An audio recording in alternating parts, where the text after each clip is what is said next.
Hello. Hi, David. This is David. He's the producer of Original Sin, and we'll show you the game together today. So, if you're playing in multiplayer, that means that Davian and I can disagree off-screen, but also on-screen. Hey, there's a talking shell here. Really?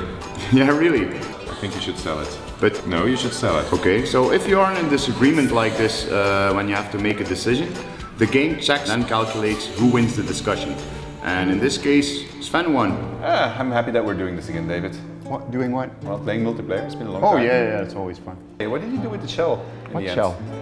Come on, the shell. Oh yeah, that silly thing. Yeah, I just sold it. I always wondered about that, actually. Not true. Oh, I got a scene here with us, the intellect divorce. Us? Yeah, haven't you seen this? Oh, hold on, you're gonna love this. Let me show you. There's really a lot of options here, so 1 second. All right, check it out. Ugh. All right, yeah. I mean, okay. So what do you want us to do? I could do the Githyanki thing, destroy it, but there's also other stuff that I can do. What do you think? But you are a Githyanki, so if you role play it, you could. What are you doing here? What's he doing here? Big dexterity. But why? No, he's a No, I'm Githyanki. not. Kinda guy. No, I'm a Githyanki. Well, but yeah, maybe. So I think that we should. Allee jongens, kom aan. Hey, doe de kit wel. All right, well that settles it. It's always the same problem, eh? Yeah. It's like we need to solve this, you know. Yeah, they're always barging in, telling us what to do. I think we need a vote system. A voting system and dialogues. Yeah. And that we bring. We could also use it online. Oh, when I you're like that. streaming, you can ask your audience, what do you do? Oh my god! Let's do this! Yeah! Feature buttons 1, 2, 3. You can push on the buttons. Not even blue. There's no blue thing, so I get the hammer. Then where's the sickle? I mean, Dan is de cam. De messagebox, ja. gokken op wie dat was. Ja.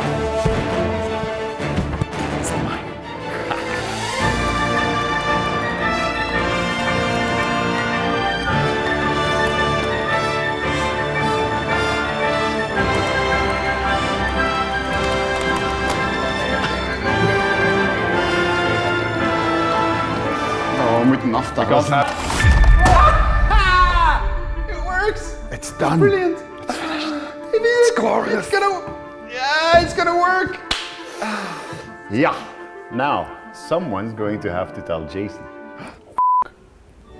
And you know what? That's exactly what we did. But about 2 years ago, we told Jason Latino, our cinematic director, what our ambitions were with Baldur's Gate 3 for both single player and multiplayer cinematics, and he came up with some fantastic solutions. We have an interview with Jason, so I suggest we have a look at that, and then I'll be back. I'm Jason Latino, Cinematic Director here at Larian Studios. We're in the Dublin office. This is where both the writing team is centrally located along with cinematics. So we're determining in this office like what story we're telling and how we're telling the story, which is taking that camera down from being above the players and right into the drama and right into the action. Say it. You think I'm a monster? We've come up with a system that allows voting, that allows kind of seeing other players' preferences for what I would do in that scenario. You might be learning secrets, you might be finding out about a weapon cache somewhere or a certain mission that you want to do on your own. The fact that you're suddenly observed is information you need to know as the player, and presenting that in a cinematic way is what my whole department is doing. Baldur's Gate is an absolutely huge game. I can't think of another early access game that's done cinematics on this level, that has deliberately chosen to present their story in close-up like this. There's a lot of games where the moment you add cinematics, they have to get smaller because they have to, there's animations and all the manual work that goes into this stuff. We didn't want to do that. We don't want to limit the stories that, I don't want to be the guy that showed up and limit the stories that Larian's telling. So we're working on some adaptive cameras that work the same way if you're a half elf or if you're a halfling. And we want you, if you're playing a gnome, for that story to be told from your perspective. We want that to be cinematic. We want you to feel like you're telling your story and we're shooting it for you.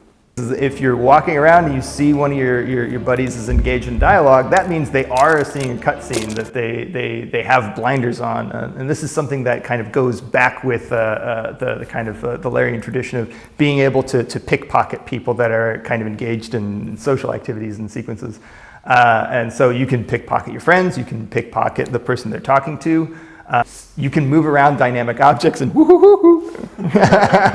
pickpocket them. Yeah. Oh, Petal. My, the mask suits you. But later on, if you choose to play a Starian or a vampire, you might wake up in the middle of the night kind of looking for a midnight snack. You know, the menu, the dialogue options, the way that you can take that scene is basically going to be a list of your friends or party members. If you're playing multiplayer, that's going to be a list of the guys that you're playing with. And what's great about that is not only are they on the menu for that night, they're going to see that. They're going to see that they're on the menu. And through the kind of the voting mechanic, they're going to be able to say, it's like, no, okay, I'll give one up for the team. Or they can try and sell at their buddies and just say, no, bite him. So that's a way that, like, there's that dramatic irony that we're able to play on, and we'll be looking for more ways to experiment with as we develop the game, because taking on multiplayer cinematics is something that hasn't really been done. It's typically you'll have a multiplayer game with cinematics, and they're consumed basically the same way. All I want is a little fun. Is that so much to ask? And what we want to do is take that one step further, and actually this is like, well, your friends are seeing that you're seeing this as well, and they're putting their vote on. They can try and sell their friend out. They can say, don't eat me, or just like, no, bite me. And so they don't have control over the situation. So there's that fine kind of dramatic irony that you get in this game with our multiplayer cinematics, and we're always going to be looking for more opportunities to do this. That's just one that we're wrenching in currently. Stop! I give up! You know, it's an experiment. There's not many kind of narrative experiences of that kind. Cinematics is typically you watch a movie versus participate in it. And even though there are other games that allow you to choose where the story goes, there are very few games that allow you to do that in concert with your friends and through multiplayer. So developing those scenes, figuring out when we're trying this, what works and what doesn't, throwing stuff out, adding things in, mutating, rewriting, reshooting, that's an organic process that we all get to do together. That's what early access is all about, is figuring out what has impact with you guys, what has resonance, and how we can surface that more in the way that we choose to do our work. And that is just the dialogues in multiplayer. There is so much more to the multiplayer version of Baldur's Gate 3 that you have to experience it to believe it. For example, in combat, when it is your turn and it is another player's turn at the same time, you can now simultaneously command your party and have them do things and have them interact with each other, actually. Which leads to a lot of discussion, obviously, but is also a lot of fun.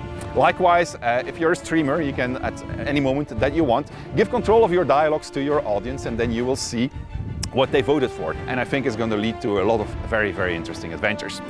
We have more, but it's not all of it is ready, because the game is still in development and we're just preparing for early access. But once the early access campaign will be rolling, we are going to introduce multiplayer feature after multiplayer feature, and obviously we're going to listen to what you have to tell us, and then we'll add those things on top of it also, at least if they're doable.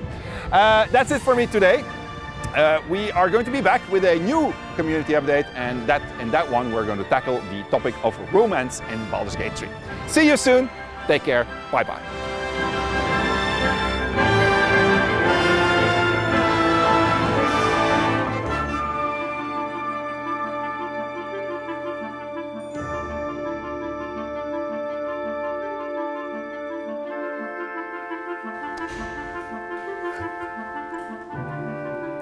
Where's my show?